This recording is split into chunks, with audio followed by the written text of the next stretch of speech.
Hi, I'm Dr. Shore. The topic today is how chiropractic can help relieve sciatic symptoms. The first thing that needs to be done is we got to determine whether or not the sciatica is primary sciatica or secondary sciatica. Is it coming from damage to the sciatic nerve? Is it coming from pressure on the sciatic nerve?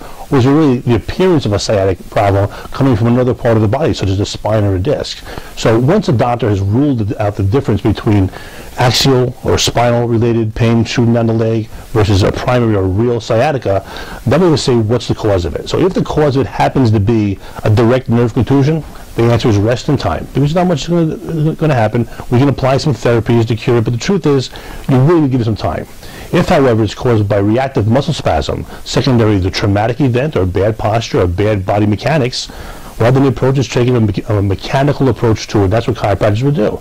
Chiropractors will look at it, determine what the biomechanical abnormality is, maybe apply direct pressure, maybe teach some stretching techniques, maybe do some modalities on it and help it heal over time.